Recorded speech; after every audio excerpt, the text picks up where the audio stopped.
I started it. Hear me now. Hi guys. Welcome to the show. Alistair. Take it over. What's up, guys? Welcome back to the show. It's your boy Alistair. Your boy Sakian. And your girl. And this week, Ayano. we're gonna just do a quick weekend review. We never mentioned Actually down Jolando. our cast member tonight who is ill. Jolanda couldn't be here with us this evening. I don't want to say what her illness is, so I leave it for next week. When she Imagination. comes back, and she will be able to update us in a subsequent show. But we just want to say happy to have all of you back here. I mean, go follow us on Facebook, Instagram, Sugar Kuwait. Sugar Career, yes, and we Alistair, you are not the host. Alistair You can't be the can't host. You can. Okay. You can. So I don't know how many of you guys realize, but our Instagram and Facebook and YouTube username has changed to Sugar Kuwait. And what Sugar Kuwait is, it's basically a network that is going to produce multiple variety of videos. So the show is just going to be one aspect of Sugar Kuwait. And so if you follow us on Facebook, YouTube and Instagram, you will see multiple content being pushed over the the next few months. And I'm excited to keep you guys as viewers and for you guys to see what we have in store for you. So we're talking about. How was y'all week? Let's recap the week now. Are you wild? This was a rough week. Like, I can't even believe the weekend is actually over and we actually back out to work tomorrow. That's how rough the week was. Really? I can't be able to study this test tomorrow, bye. Yeah, you don't study? My exams tomorrow too. Oh, I remember those days, man. Final exams. In the water one day. Caribbean Studies? Caribbean studies? Who was your Caribbean Studies teacher? Was. Who is? Books. Oh, you're going to do good, man. I wish I had Shay's Caribbean Studies. Who I had by? Oh, I had Watley. No, she don't teach them. No, the man. Yeah, whoever that Big Lies. I had Big Lies, big up yourself. What? Big Lies saying a DJ or something like that? He's a Calypsonian. Yes, I used to teach. Yeah. That's cool. Big Lies. Who you had, Alistair? I really don't remember. That was 8 years ago. That was 2011, I finished. The age showing, man. Yeah, that was a long time. And I didn't go to ASGS, I actually went to Tech Back. So my experience was a bit different. I did computer science, information technology for 2 years. So my whole You got a program. mic, Alistair? Oh? You got a mic? I do have a mic. What talking about? But you ain't got a mic. You're talking so soft like a baby. I just want to make sure the people them could hear you. Yeah. I have my mic. Why got your mic? Why? What's your mic deal? Oh. I didn't say I could hear that. What are we talking about tonight, Ayano? Guys, tonight is going to be an opinion-based show based on the social norms that we witness here in St. Kitts and Nevis, and we could broaden it into the region at least. And Alistair brought up the fact that we need to touch on certain social norms that the people need to be aware of. So Alistair, if you want to give an example. One of the things we were discussing in terms of topic was actually how society places all these socially acceptable norms, such as like when you have a baby and the baby is male, for example, that he should just cut his hair. But who says that? Oh. Why to do they and say that? You know what I mean? And then you have the Rastafarian culture who says that they shouldn't cut the hair and they should grow dreads, and dreads is a reflection of who they are as a person, and they also feel like that the hair provides strength and longevity and that kind of stuff. In the Muslim world, a young lady, once she hits the age of puberty and she starts growing into a young lady, they too also opt out to wear a hijab, which it starts to prepare them for as they become old and go into a young lady and stuff like that. So it's just so crazy, like how different topics, and not different topics, but different social norms are created based on sometimes religion, or depends on where you're living in the parts of the world, and different things like that. Really differentiates what is right and what is acceptable and what is to be done. You know what I mean? In St. Kitts, what do you think is the reason behind our social norms? Because for me, I think everything boils back down to colonialism and how the oppressor didn't want to see the naps, so they made us cut our hair. So why is it they were allowed to wear their long hair or to let their hair flow, and the black people had to cut their hair? Well, it's to show that they're superior as well. You think so? Yeah, I feel that way. I think it was just getting rid of our identity completely. That's all. You got a lot of reasons. And now they want to enforce these things in the schools. They can't you hear a certain height. Yeah, I don't understand that one for sure. It's now deemed as being unprofessional, or it's now deemed as being you looking like in the army as well. Yeah, in the army as well. You got even in the professional world. I mean, I remember.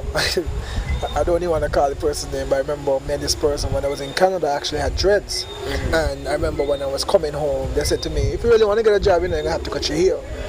But why should I have to cut my hair? Yeah. You know what I mean? Whether I believe fully into Rastafarianism or not, my hair should be my personal image. You know what I mean? Just like how Sakian came here tonight in a white shirt and a sharp pants, and I came in a black shirt. That should be my personal choice, not changing who I am or who defines me at that period of time because of a job or because of whatever society says that I should carry myself with a low haircut and a beard, or I should, you know what I mean? Second, what you think? That's something I mean, wow. That's a question we should ask, like the people that create these rules and these various laws, because I mean it's even enforced in the high schools. I mean, when I was going to high school, you can't get here a certain height.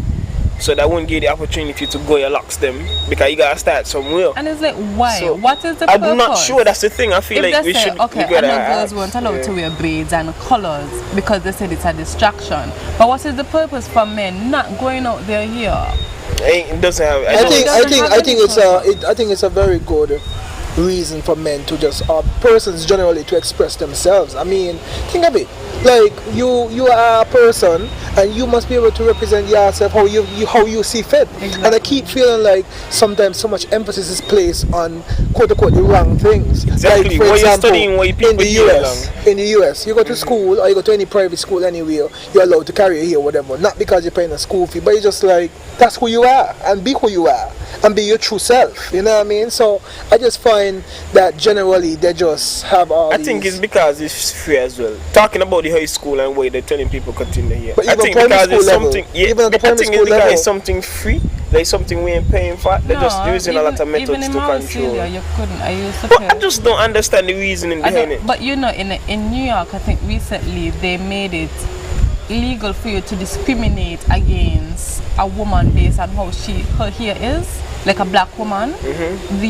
Well, I guess it all falls under discrimination. But if I go into a job and my hair is in an afro and my hair is braided, you cannot discriminate against me because of how I choose to express myself, or based on the hair that is going out of my head.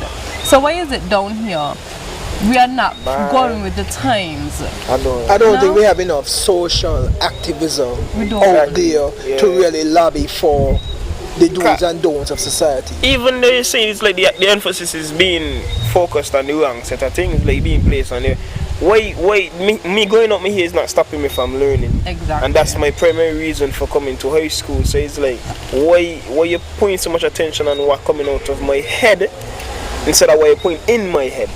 If you understand what I mean? I think recently, up to this week, I was looking at an article on Facebook, and the article actually spoke about this guy who was fully Rastafarian, and he was a high court judge somewhere in the States, in Atlanta, one of those places. And basically he was saying that from the simple perception, most persons would think that he was a criminal just because of his profile and how he presented to people. And what I often tell people is that it shouldn't matter, you know what I mean? You could still be as educated as all that, like Sakian said. I mean, you could still achieve all the goals that you want to achieve for yourself, with or without you hear or you whatever or you whatever. You know what I mean? It's a natural instinct, I think. It's a natural instinct.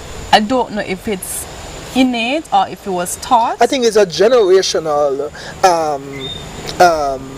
something that's passed on by the generations. Meaning that, like for example, your parents, my parents, everybody's parents will say, oh, when you have to go to high school and they take a pick or a comb and they put you here, and if you stop, you get licks. Yeah.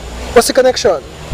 It didn't stop. It didn't stop persons then from achieving what they've achieved. I mean, look at your aunt. Your aunt Willow, for example, would say, oh, well, I don't know if she's going to be watching, so I hope she sees it. But she would say, oh, when I was a girl and we were going to high school, this is what was accepted. Yeah. But that didn't stop her from going and becoming a United Nations ambassador from a small third world country. And this is my point. You know what I mean? And that has nothing to do with who she is as a person. Whether she has permed her hair, whether she had locks, whether she has achieved whatever, she still went out there and she did what she had to do with or without that stigma. If she wanted to just rock her hair the afro all the time, that was still fine, and she still achieved that, and she's what? Let's say 60 to 70 years old? Yeah. So this is what I'm saying, and even now in our generation and our time, people still worrying about the same things. So it just tells you that it just passed down. Oh, the old people had said this, and the old teachers had said that. Yeah, you look good when and your hair you need to cut your hair, and you need to be groomed this way to fit this image. It's all about putting people into boxes. Yeah, your hair, it's like all of us collaterally damaged there. To tell you the truth, it's like man was programmed from a very young age. You're seeing these things, and even to success, you're seeing on movies and so people going to college and coming out with their degree or whatever, and you see that as success. So it's like from since we're small, it's like we're seeing these things, and that's a reason too. Because on the TV and in these movie shows, you won't see a Bobo Jed or a Rastafarian in these shows and got them as some CEOs or whatever. They'll got these people as the bad man, them the people that are not going to do the. So it's like all of this here is why it's portrayed. We're seeing it as like a bad vibe, because they're saying bad men got image or gangsters got image.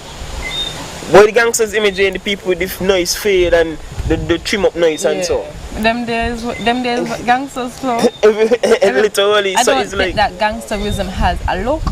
Yes, there's a general aspect of it, but it doesn't have a look. And as you guys are on the topic of men, it also about their hair being short and looking a certain way. The same equal pressure falls on women, because women now have to literally be well groomed, especially in professional industries. You know, they can't have your hair, you can't wear your hair in a puff, you can't put in certain braids. You want, and it's like, I remember when I used to work at this establishment, and those of you who know me could probably only think about the two, but I remember my hair was natural, and they wanted me to perm my hair. They wanted that me to happened in real life. They wanted me to perm my hair because they said that my hair is unprofessional. But does that come down into their bylaws? This is the problem that we have. Who determines? This is the hair that is going out of my head, and you are going to tell me that I can't wear a puff? Yeah, it shouldn't stop you from attaining a job. But my thing is, what's the connection? That's my biggest beef. Like for example, like you go into a job and then people are gonna say, oh, there's a rule. You know book. what they say? There's a rule book, right? And you need to come and you need to be well groomed. You need to fit this image of, oh, you must have your hair this way, and you can't dye your hair. Why? If you feel like you want to come here tomorrow, your hair blue, that's on you. What does that stop the general image of how? And boy, it's unprofessional and so. And I don't get it. Even with wearing, like, okay, for instance, most establishments would tell women you're not allowed to wear flats. You have to wear heels. Are you paying for my knees? By them, they you got insurance to pay for my knees and my cars. They would literally tell you that you cannot wear flats to work because it is unprofessional. One man could wear flats, but women can't wear flats. That's them to she That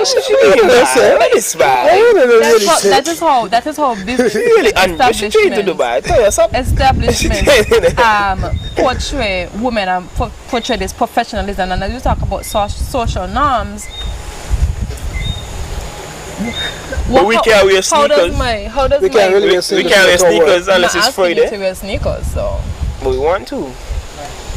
You want to wear sneakers? I guess if you want to wear sneakers, you're not allowed to. You know what I'm saying? And jean pants. No, you're not allowed to. You know what I find funny is like going for a job interview in the Caribbean is totally different from going for a job interview in North America, even regionally. And I'm kind of glad for COVID too, because COVID has really broken down this social norm where you have to come and sit down and have a job. You could Skype, Skype me, you know what I mean, Zoom, you know what I mean, Teams, and you could be home in your house, put on a decent shirt. That doesn't stop, you know what I mean, the progress of what could be, what can be and stuff like that. So I really like the fact that, you know, we've kind of breaking away slowly but surely from certain social norms. You know what I mean? And I wish it could happen for real. Yeah, it's happening. It's just taking long. Even up to this week, I had maybe 30 interviews with persons from the Philippines, just sharing, right? And it's like we have a 12-hour time zone. So some of them, they're literally in the 90, or they, you know what I mean, they just pull on a shirt and you sit down and interview them with a panel. But what I'm saying is, that's where we need to be. Yeah, you know what I mean? And that's just showing that the social norms of saying you have to jump on a plane and come halfway around the world to sit down in front of us, you could do it right at home. And it doesn't take away from who you are when you come. If you put on your professional whatever, or you put on your white coat or your whatever, that's okay. But for the mean parts, we could do things different. And as you talk about job interviews, how the contrast is so different. We are like people just literally put on tie and coat in the Caribbean, you know. In the Caribbean, why are you wearing a coat? You know what I find strange too is like what constitutes the right thing, especially as it relates to a job interview. So like for example, if we're applying for a cleaning job, right? And this is what really just wow me is, are you gonna come to the cleaning job in a white shirt, black tie, black pants, black shoes, and then be doing what? Transforming from that into your uniform? Like, it's not even realistic, but that's what society has said is the right thing to do to get the job. Because you have to look the part. And that's because of what we're seeing. That's what on TV, that's what everybody, that's what drilling in us from long to, even if it's I think we've been brainwashed to believe that is programming. You're seeing it on TV all the time. That's how we see it. And it's said that even when you go to a job interview and you know you have to look presentable, that this is what presentable looks like to you. Because that's what I don't want to say it's innate, but it's what we've been taught and learned to identify as the right thing. Presentable. What is presentable? We have to create our own presentable, our own image of what is deemed as presentable. You know, we are Caribbean people, but now we're going to really have our own image and not the image that was passed down from our oppressors. Agreed. Another thing too, as we talk about that, do we still wear the white in courts? Do the judges and the lawyers still wear the wig? I'm not sure. That's another thing. So. You don't think so? I don't think so. They better not. I don't think so. I went there at one time for some. They had some. I think the court they make some lot of years, and they had like this kind of seminar for the day, and they were doing like some example quotes. But I think in high court, I think that the way. I think so. Honestly, I think in the Supreme Court. I think so. Yeah. Depends on the case. It's like if we can't get rid of these stupid social norms and what we think is deemed as deemed as. I think over time, society will change in terms of what is necessary. Like for example, back in the day, I'll just start from a health perspective. You know, most doctors or physicians would have actually been pushing for the white coat and the walk around with that white coat and all that. But most of them now don't really push that kind of energy. So you would find that a lot of things over time is not as enforced or as serious as it would have been before. So I think over time we are changing. We are being more it's taking so long because of the culture here. As we were saying, like the old heads, them still holding on to the high positions and you really got the last say at the end of the day. So that's why it's taking so long, and that's why it ain't really acceptable as it. Because if I had an interview, if I had an interview with you for a job, right? it's only so much you would expect from me. You wouldn't expect me to look this presentable. You wouldn't have this certain image, or didn't expect me to come a certain way. I could have come in a you know, in a jean pants or something, a little harder or whatever. I could have looked a little less. What do I call it? Generic. Formal, yeah. Generic. Yeah. The guy's a generic look. Yeah, That's what I exactly. see. It's a generic look. You check? And you would understand that it wouldn't be a problem. But like if somebody else now, you might have cost me the work. But not only that, even if you were coming for an interview, that I would still feel pressure to say, well, Sakian, make sure you put on your best, you know. Not because I am really for it, but I know what maybe the other panelists would consider as formal. Yeah. So you still find you're kind of stuck between, for a person like me, especially most males, I don't think they really care. But I think that most of the older heads, especially females, will quicker point out and say, well, I can't believe he come here dressed like that, because he's not serious about the job. When in reality, it has nothing to do with it. It just comfort. It's just a lot of things. With men and equal with women. Men especially are very stern when it comes to looking. That's weird, yeah. Even for instance, like again, an establishment rolled out this release, internal thing, and said that men are not allowed to wear colorful socks. It's raining. That's another thing. Like, why is it men can't wear colorful socks? Literally raining. Well, how does I don't wear colorful socks all the time. As an establishment, but how does that stop you from doing your job? Depending on what you have on, how does it stop you? Baby. We know you ain't backyard. You get wet. Ease up. Girl, I can't get wet. I waterproof. Alright then, producers say keep going. Yeah. But yeah, I understand the colorful socks thing. I just wear them all the time. When I was working, I used to wear them as well. I never know it was, but just because of where I was probably, because everybody was doing it, to tell the truth. But every institution is different too, and governed different. I find a lot of the government-based institutions actually see that as a problem rather than a private sector who is more flexible and who operate differently. If that's what I'm saying, like working in government, they kind of don't have perception-based traditional mindset. Yeah. But a private institution would actually kind of be more for a younger crowd, a younger. There's this quote that says, when you reach a level of success, and no longer have to play into acceptable Negro aesthetics. So do you think that, how should I put it, do you think that success comes with that freedom? To just do Yes. Definitely. Because then you won't have to go to an interview.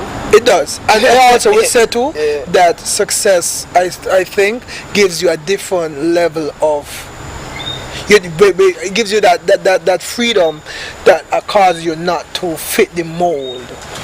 Like for example, if I was having an interview with, let's say, Ernest Amory, just for example, or you have a meeting with him, he come into the meeting just like Arthur Sharp and certain big wigs in society, and they come in and they have their shirt out, or they have on basically what I'm wearing or Sakian is wearing. It's almost like it's allowed and it's accepted and it's exempted because who that be? The money like Arthur Sharp, or he is Ernest Amory and he's so and so. It's we got succumb. So we have to kind of adapt to them and give in and conform to them, which is a bit hypocritical, because you would never say to those person of their caliber to do business differently, you know. But even them, you wouldn't really see. Tonight, why? I got to be in the scenes, why? Even with them, you wouldn't see them really being estranged in their looks. You know, they're still kind of well kept. You wouldn't. Yeah, I agree. Those people who are comfortable with the Negro aesthetics are, I would say, are really the conscious Rastafarian religious persons. It's just where you're at mentally. mentally. Guys, rain is falling. We're gonna have to wrap up tonight. Tonight was a nice show. Tonight was a nice show. We could continue What this when episodes? Jelanda 11, come back. 12. This is week 11. Yeah, man, so yeah. This was a nice one. 11 one. Week 11. This was week 11? Week Yeah, 11, week last week was 11. week 10. It was last week or the week before? Last week was week 10. Skipping scenes, bye. Anyway, thanks for watching. This is the show, Sugar Curry. We ended it so abruptly. Didn't we? I think it's because of the rain. Yeah, it's been raining, and I hope to see you guys next week. So we could. We are really outside in a continue live this. setting, so the rain is actually coming down, which is the reason why we're cutting this evening show a bit short. But You like the Yeah. dance? Like you really the dance and shit. Yes, I'm a dancer. It's because me here just. We want a rendition. You hear? A rendition. We want a rendition. One of these days.